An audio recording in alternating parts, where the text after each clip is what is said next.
Net বন্ধ তো কি হয়েছে, এখন তারা ভিপিএন দিয়ে ফেসবুক চালাচ্ছে, কিন্তু এই ভিপিএনই আপনার জন্য ক্ষতিকর। এই ভিপিএনই আপনার সবকিছু গায়েব করে দিতে পারে, এই ভিপিএনই আপনাকে নিঃস্ব করে দিতে পারে, এই ভিপিএনই আপনাকে বিপদে ফেলতে পারে। ভিপিএন দিয়ে ফেসবুক চালাচ্ছেন তাদের জন্য কিন্তু ভিপিএন বড় একটা দুঃসংবাদ। আপনি যদি ভিপিএন দিয়ে ফেসবুক চালান, ইউটিউব চালান, তাহলে আপনি কোন কোন বিপদে পড়তে পারেন এবং আপনার ফেসবুক আইডি হারিয়ে যেতে পারে, গায়েব হয়ে যেতে পারে, আপনার কাঙ্ক্ষিত ইউটিউবের বড় একটি চ্যানেল গায়েব হয়ে যেতে পারে। ভাইবাদার্স, আজকে যারা ভিপিএন দিয়ে ফেসবুক চালাচ্ছেন, ইউটিউব চালাচ্ছেন, তাদের জন্য একটা বড় দুঃসংবাদ। আপনারা যারা যারা চালাচ্ছেন তাদের জন্য আজকের এই পুরো ভিডিওটি, বিস্তারিত জানতে সম্পূর্ণ ভিডিওটি দেখে যাবেন, তা না হলে আপনিও পড়তে পারেন এরকম আকারে বিপদে, এরকম বিশাল বিপদে আপনার সবকিছু হারিয়ে যেতে পারে। আপনার ডাটা, আপনার পার্সোনাল ইনফরমেশন, এক কথায় আপনি নিঃস্ব হয়ে যেতে পারেন। ব্রাদার্স, গত কয়েকদিন থেকে বাংলাদেশে যে অবস্থা তৈরি হয়েছিল, তার মধ্য থেকে বাংলাদেশের মানুষ ইন্টারনেট ব্যবহার থেকে বিরত ছিল। মানে এক কথায় ইন্টারনেটই বন্ধ, তাহলে আপনি কিভাবে চালাবেন? কিন্তু পরবর্তীতে যখন কিছু আকারে ইন্টারনেট চালু করা হলো, ওয়াইফাই চালু করা হলো, তখন কিছু কিছু মানুষ, সকলেই, মানে ফেসবুক তো এখনো বাংলাদেশে অ্যাভেলেবল হয়নি, বাংলাদেশে ভিপিএন দিয়ে যারা ফেসবুক চালাচ্ছেন তাদের জন্য একটা একটা বড় দুঃসংবাদ।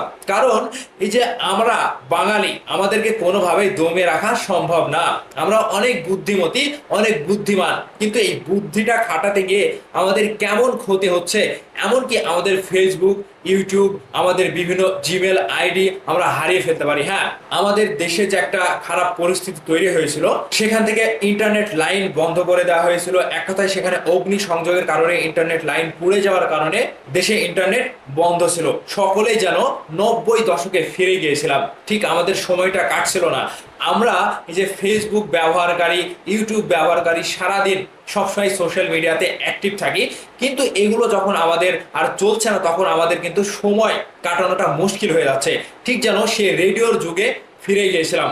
সকাল হলেই টিভি দেখছি, টিভিতে নিউজ দেখছি, কিন্তু এই যে টিভিতে নিউজ দেখানোর মধ্য দিয়েও যে সকল বিষয়গুলো আমরা দেখতে পাচ্ছি, জানতে পারছি, সোশ্যাল মিডিয়া থাকতে, ফেসবুক, ইউটিউব থাকলে কিন্তু আমরা সেগুলো হাতের মুঠোয় আমরা দেখতে পেতাম। কিন্তু যখন দেশের ইন্টারনেট বন্ধ হয়ে গেল, এক কথায় অগ্নিসংযোগের কারণে বিভিন্ন অফিস আদালত পুড়ে, ইন্টারনেটের তার, ইন্টারনেটের নেটওয়ার্ক সবকিছু পুড়ে বন্ধ হয়ে গেল, সরকারের পক্ষ থেকে যেটা বলা হচ্ছিল, এক কথায় দেশে ইন্টারনেট চালানো বন্ধ করে দিয়েছে। কারণ দেশের যে অগ্নিসংযোগ চলছিল, এক কথায় সোশ্যাল মিডিয়াতে যারা কাজ করে, তারা কিন্তু বিভিন্ন রকম দেশের যে অনাকাঙ্ক্ষিত ঘটনা ঘটছিল সেগুলো ভিডিও ধারণ করেছিল।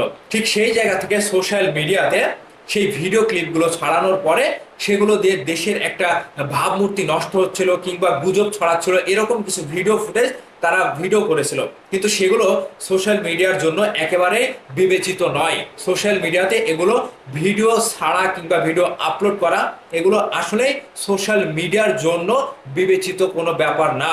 এগুলো অনাকাঙ্ক্ষিত একটা ব্যাপার, যেগুলো সোশ্যাল মিডিয়াতে ছাড়লে সেগুলোর ইফেক্টে আমাদের নানা রকমের গুজব, দেশের বিভিন্ন ক্ষয়ক্ষতি হচ্ছিল। ঠিক সেই জায়গা থেকে ফেসবুক একবারে বন্ধ করে দেওয়া হয়। এখন ইউটিউব সামান্য আকারে চললেও ফেসবুক কিন্তু চলছে না। কিন্তু এই ফেসবুক না চলার পেছনে দেশের ইন্টারনেট, মোবাইল ডেটা যখন বন্ধ, সোশ্যাল মিডিয়াতে ওয়াইফাই ডাটা দিয়ে কিছু কিছু সাইট চলছে, এখানে কিন্তু ফেসবুক এখনো খোলা হয়নি।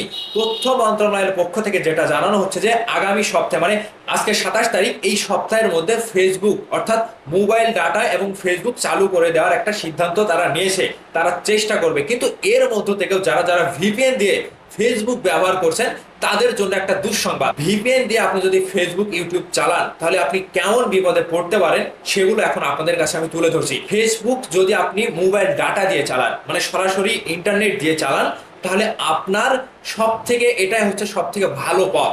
এটা হচ্ছে রিয়েলি একটা, মনে করেন যে ইন্টারনেটের কানেকশন। কিন্তু আপনি যখন ভিপিএন দিয়ে চালাবেন, তখন আপনার নিজস্ব পরিচয়, আপনার যে সোশ্যাল মিডিয়া যে একটা সার্ভার, সেটা কিন্তু আপনি গোপন রেখে, অর্থাৎ নিজের পরিচয় গোপন রেখে, নিজের লোকেশন গোপন রেখে অন্য লোকেশন দিয়ে আপনি সেটা ব্যবহার করছেন। তাহলে এটা আপনার জন্য আসলেই নিরাপদ নয়। কারণ আমি একটা কথা আপনাদেরকে স্পষ্ট করে বলতে চাই যে আপনি যখন নিজের বাড়িতে থাকবেন, তখন আপনার বাড়িটা নিজের জন্য খুবই নিরাপদ। আপনার নিরাপদ স্থল আপনার নিজের বাড়ি। কিন্তু আপনি যখনই অন্যের বাসা বাড়িতে থাকবেন কিংবা অন্য পরিচয়ে নিজেকে অন্য পরিচয়ে উপস্থাপন করবেন, সেটা কিন্তু আপনার জন্য নিরাপদ নয়। ঠিক ভিপিএনও এরকমই একটা বিষয়, যে আপনি ভিপিএন সার্ভারে যখন আপনার ফেসবুক, ইমেল, ইউটিউব মানে ভিপিএন দিয়ে চালাতে যাবেন, তখন কিন্তু আপনি বিপদের সম্মুখীন হবেন। এক কথায় এই যে ভিপিএন দিয়ে চালালে আপনার নেটের স্পিড কমে যাবে, আপনার ফেসবুকের সার্ভার, আপনার ইউটিউবের সার্ভার, আপনার জিমেলের সার্ভারগুলো যে কোনো মুহূর্তে হ্যাকাররা কিন্তু হ্যাক করে নিতে পারে। তাদের আয়ত্তে নিয়ে গিয়ে আপনার ফেসবুক, ইউটিউব, জিমেল, এক কথায় আপনার সমস্ত ডকুমেন্ট কিন্তু তারা হাতিয়ে নিতে পারে। এখানে কিন্তু আপনার করার কিছুই থাকবে না। যেহেতু ভিপিএন বাংলাদেশের সার্ভার বন্ধ হওয়ার কারণে ভিপিএন দিয়ে আপনারা অন্য দেশের সার্ভার দিয়ে চালাচ্ছেন। ভিপিএন তো সেটাই করে, এক রাষ্ট্রের কানেকশন বন্ধ থাকলে অন্য রাষ্ট্রের কানেকশন দিয়ে আপনি ভিপিএনে চালাতে পারবেন। ঠিক সেটা যদি ফ্রি ভিপিএন হয়, সেটা আপনার জন্য আরো মারাত্মক ক্ষতির ব্যাপার। আর ভিপিএনটা যদি ভেরিফিকেশন হয় কিংবা আপনি পেমেন্ট দিয়ে কিনে নিজের জন্য অ্যাকচুয়ালি ব্যবহার করতে পারেন, তাহলে সেটা আপনার জন্য কিছুটা হলেও নিরাপদ, কিন্তু সম্পূর্ণ নিরাপদ না। তো এখন যে নিজের দেশে সার্ভার বন্ধ, নেট বন্ধ, আপনি যদি অন্য কোনো ভিপিএন দিয়ে চালাতে থাকেন, তাহলে অবশ্যই আপনি হ্যাকারের কবলে পড়বেন। এবং ভিপিএন দিয়ে ফেসবুক বলেন, ইউটিউব বলেন, এক কথায় আপনি সোশ্যাল মিডিয়াতে নেট কানেকশন দিয়ে ঢুকলেই আপনার সমস্ত কিছু হ্যাক হয়ে যাওয়ার সম্ভাবনা একেবারে 100%-এর মধ্যে 90% সবসময় হ্যাকারের হাতেই থেকে যায়। তো সেজন্য বলছে যে ইতোমধ্যে যারা সোশ্যাল মিডিয়াতে অ্যাক্টিভ রয়েছেন, ভিপিএন দিয়ে ফেসবুক চালাচ্ছেন, তাদের জন্য কিন্তু ভিপিএন বড় একটা দুঃসংবাদ। এবং ভিপিএন এর কারণে আপনার সেই কাঙ্ক্ষিত, আপনার সেই লালিত পালিত ইউটিউব চ্যানেল, ফেসবুক পেজ, আপনার দামি দামি ডকুমেন্ট, আপনার গুরুত্বপূর্ণ ডকুমেন্ট কিন্তু আপনি হারিয়ে ফেলতে পারেন নিমিষেই। তো সেজন্য একটা কথাই বলবো, যে যারা ভিপিএন ব্যবহার করছেন তারা খুবই সাবধানতার সঙ্গে ব্যবহার করবেন, কিংবা এটা ব্যবহার না করলেই কোনো কিছু যায় আসে না। আমার মনে হয় আপনারা সকলেই একটু ধৈর্য ধরেন, কিছু দিনের মধ্যে হয়তো আমাদের দেশে নেটের সার্ভার বলেন, ওয়াইফাই বলেন, সবকিছু আবারও আগের মতো সচল অবস্থায় ফিরে আসবে।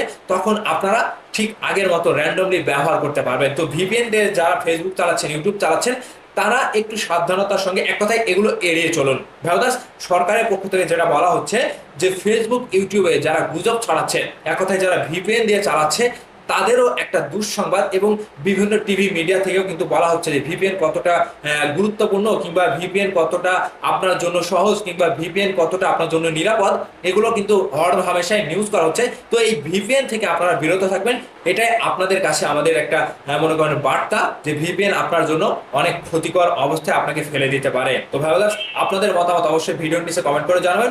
ভালো থাকবেন, ধন্যবাদ সম্পূর্ণ ভিডিওটি দেখার জন্য। ভাইরে ভাই, এই বাঙালি সেই বাঙালি না, বাঙালিকে কোনোভাবেই দমিয়ে রাখা সম্ভব না।